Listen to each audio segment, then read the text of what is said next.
Cable TV operators അസോസിയേഷന്റെ 14ാമത് സംസ്ഥാന കൺവെൻഷന് തിരുവനന്തപുരത്ത് തുടക്കമായി.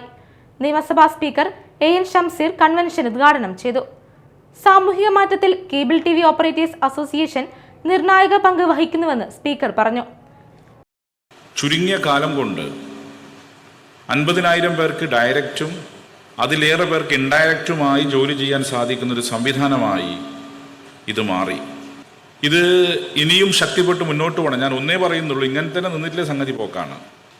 ഓർഗനൈസ്ഡായി ഇതുപോലെ ചിട്ടയോടെ ശക്തമായി നിന്നില്ലെങ്കിൽ മലവെള്ളപ്പാച്ചിലിൽ നിങ്ങൾ ഒലിച്ചു പോകും. എപ്രകാരമാണോ വൈദ്യുതി ഇല്ലാതെ നമുക്ക് നിൽക്കാൻ സാധിക്കാത്തത്, അതുപോലെ നിങ്ങളില്ലെങ്കിൽ ഇപ്പോൾ നിൽക്കാൻ കഴിയുന്ന ഫാക്റ്റാണ്. കേരളീയ സമൂഹത്തിനകത്ത് സ്വാധീനം ചെലുത്താൻ സാധിക്കുന്ന ഒരു ഗ്രൂപ്പായി നിങ്ങൾ മാറി എന്നുള്ളതാണ്. ഇതൊരു ചെറുത്തുനിൽപ്പാണ്. പ്രത്യേകിച്ച് ഈ ഗ്ലോബലൈസേഷൻ്റെ കാലത്ത് കോർപ്പറേറ്റ് മുതലാളിമാർ എല്ലാ ചാനലുകളും വിഴുങ്ങാൻ ശ്രമിക്കുമ്പം നിങ്ങളുടെ സ്വാഗത ഭാഷകൻ പറഞ്ഞ കാര്യം കോർപ്പറേറ്റോട് കൺഫ്രണ്ട് ചെയ്തു പോകുന്നു എന്നുള്ളതാണ്. ഈ ചെറുത്തുനിൽപ്പ് തുടർന്നു പോകാൻ കഴിയണം. കേരള വിഷൻ കോർപ്പറേറ്റുകളുടെ ചൂഷണം തടഞ്ഞു. സിഒഎ ഇനിയും ശക്തിപ്പെടണം.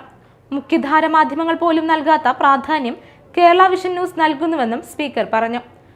ചടങ്ങിൽ സംസ്ഥാന മാധ്യമ പുരസ്കാരം നേടിയ Kerala vision news executive editor MS Baneesh, സംസ്ഥാന സ്കൂൾ കലോത്സവത്തിൽ മികച്ച ക്യാമറമാനുള്ള പുരസ്കാരം നേടിയ സനോജ് പയ്യന്നൂർ എന്നിവരെ സ്പീക്കർ ആദരിച്ചു.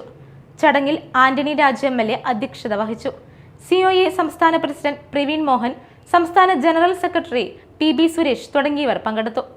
തുടർന്ന് പുതിയ ഭാരവാഹികളെ തെരഞ്ഞെടുത്തു.